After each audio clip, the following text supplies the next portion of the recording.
Selamat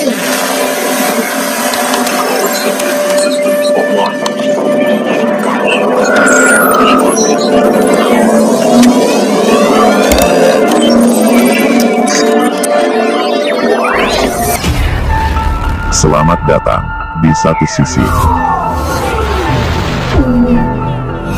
Satu sisi kali ini akan membahas tentang kisah kaum Sodom di zaman Nabi Lut alaihi salam. Dalam kisah ini menceritakan perjuangan beliau dalam menegakkan ajaran Allah. Nabi Lut alaihi salam merupakan nabi ketujuh dalam Islam yang wajib diyakini keberadaannya. Diperkirakan, beliau hidup sekitar tahun 1950 sebelum Masehi. Nabi Lut alaihi salam adalah putra Haran atau Harun, saudara lelaki Nabi Ibrahim, sekaligus satu dari sedikit pengikut Ibrahim.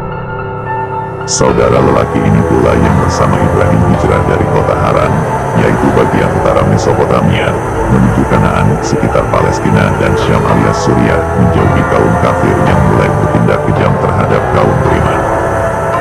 Ketika wilayah Kanaan dilanda paceklik oleh bencana kekeringan dan kelaparan, Nabi Lut mengikuti Ibrahim pindah ke Mesir, kendati akhirnya balik lagi ke Kanaan pasca bencana dengan membawa ternak domba hadiah Raja Mesir. Ternak piaraan Nabi Ibrahim dan Nabi Lut terbilang banyak jumlahnya, sementara areal penggembalaan terbilang kopet alias terbatas luasnya, sehingga penggembala sering bentrok berebut wilayah rerumputan.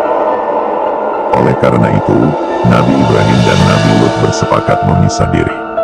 Nabi Ibrahim memberi keleluasaan pada Nabi Lut memilih lokasi. Dan Nabi Lut menjatuhkan pilihan pada wilayah Yordania, meliputi kota Sodom atau Sadum dan Amura. Nabi Lut, sang putra saudara Ibrahim, secara pribadi tinggal di kota Sodom. Kisah kaum Sodom, kaum Nabi Lut yang bejat. Ternyata, masyarakat Sodom terbilang bejat pekertinya. Bukan saja mereka kufur dan durhaka pada Tuhannya, hobi mereka ternyata sangat hina dan perangai mereka sangat buruk. Mereka terbiasa merampok para kafilah, menyamun harta kekayaan, bahkan tak jarang memakai cara kekerasan termasuk sampai pada kematian. Mereka hobi pula mengunjungi berbagai tempat maksiat dan pelesiran, tenggelam dalam berbagai kemungkaran.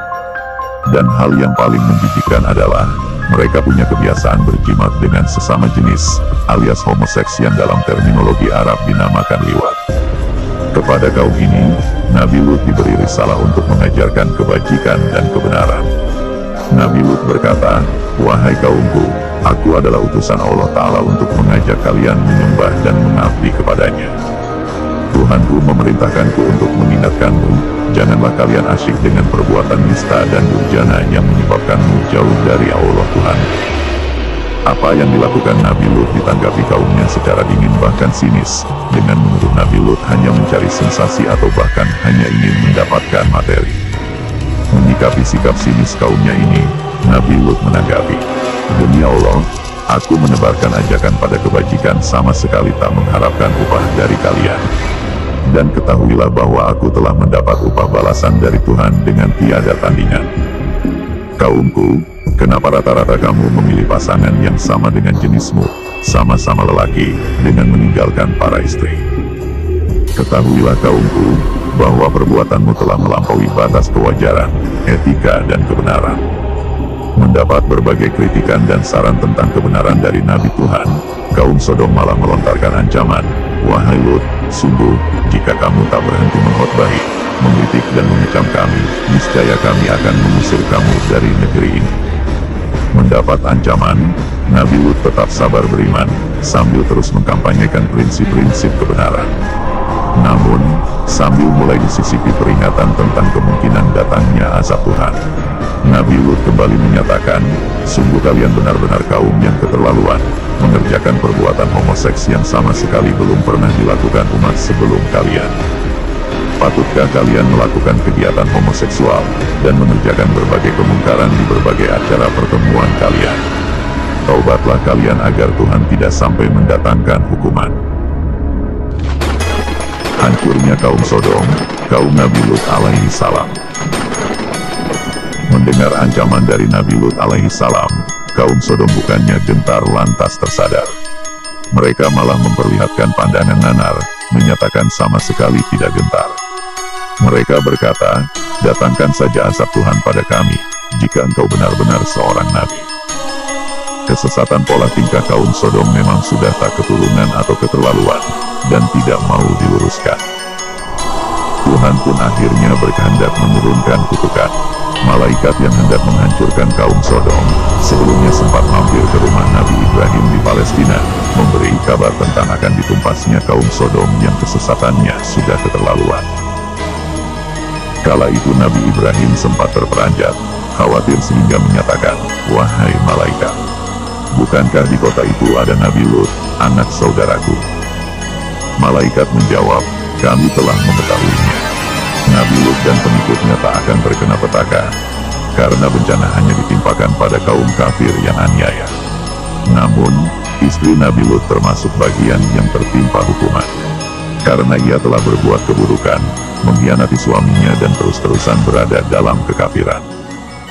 Legalah hati Nabi Ibrahim demi mendengar penjelasan bahwa Nabi Lut dan kaumnya akan diselamatkan. Malaikat itu pun pamit kepada Ibrahim, lantas ganti bertamu kepada Nabi Lut. Kala itu Nabi Lut tak tahu bahwa tamunya yang menjelma sebagai pria tampan rupawan adalah malaikat utusan Allah. Oleh karena itu, Nabi Lut sempat bingung, khawatir bahwa sang tamu akan mendapat gangguan dan ancaman dari tetangga kanan kiri. Maklum, para lelaki di negeri yang ia tinggali, memang lebih suka pada sesama lelaki. Langsung terbayang di benaknya betapa ancaman dan bahaya telah menghadang di hadapannya. Dugaan Nabi Lut tidak meleset, perkiraannya ternyata tepat. Atas informasi dari istri Nabi Lut sendiri, tetangga lelaki kanan kiri akhirnya tahu bahwa Nabi Lut punya tamu pria tampan. Mereka yang semuanya lelaki, bergegas menerubungi tamu Nabi Lut tersebut, mendesak agar Nabi Lut menyerahkan tamunya kepada para lelaki. Tentu saja Nabi Lut menolaknya, karena dia merasa berkewajiban untuk keselamatan tamunya. Kaum itu terus mendesak, Nabi Lut tetap bertahan. Kaum itu tetap memaksa, Nabi Lut akhirnya melawan. Lalu Nabi Lut berkata kepada mereka, "Anak-anak perempuanku, jika kalian mau." Para pria itu meradang berang, sambil berkata dengan nada garang, "Kami tak butuh perempuan." "Hei Lut, bukankah engkau sudah tahu apa yang sebenarnya kami inginkan dan dambakan?" Mereka terus mendesak, Nabi Lut menjadi kian terdesak. Dalam situasi genting itu, tamu Nabi Lut yang tak lain adalah penjelmaan malaikat, lantas membutakan mata mereka. Mereka akhirnya tunggang langgang, lari dalam keadaan terhina. Setelah itu, malaikat pun memberitahu Nabi Lut tentang siapa dirinya. Malaikat berkata, "Hai Lut, ketahuilah bahwa kami adalah utusan ilahi. Jangan engkau risau, sebab mereka tak dapat mengganggu dan mengacaumu. Bila malam telah tiba, berangkat hijrahlah kamu, bawa serta keluargamu, serta kaum beriman yang mengikuti risalahmu. Tinggalkan istrimu bersama kaum aniaya, sebab dia memang termasuk sekutu dari mereka.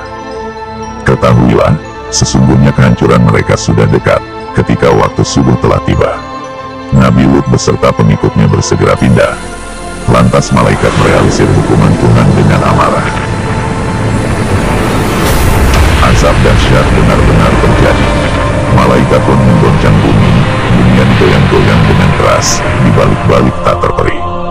Bagian bawah dibalik secara seketika menjadi bagian atas, sedangkan bagian atas diputar balik menjadi bagian bawah. Kaum Sodom yang biasa ingkar tersebut, tersedot masuk ke dalam tanah-tanah yang merekat, masih ditambah lagi dengan susul-menyusul berbagai batu panas berjatuhan menimpa kepala mereka dengan sangat ganas. Kala itulah kota dan penduduk Sodom tertumpas musnah. Bekas wilayah Sodom yang berdasar dari hasil kajian ilmiah, kini telah menjadi laut mati yang biasa dinamakan Danau Lut. Laut mati inilah yang diperkirakan wilayah Sodom, yang akibat goncangan dahsyat menyebabkan tanahnya ambles ke bawah, sehingga kota Sodom menjadi lebih rendah dari permukaan laut. Bila kita merasa letih karena berbuat kebaikan, maka sesungguhnya keletihan akan hilang dan kebaikan akan kekal. Namun, Bila kita bersenang-senang dengan dosa, maka kesenangan itu akan hilang dan dosa yang akan kekal. Terima kasih. Sampai bertemu lagi di satu sisi.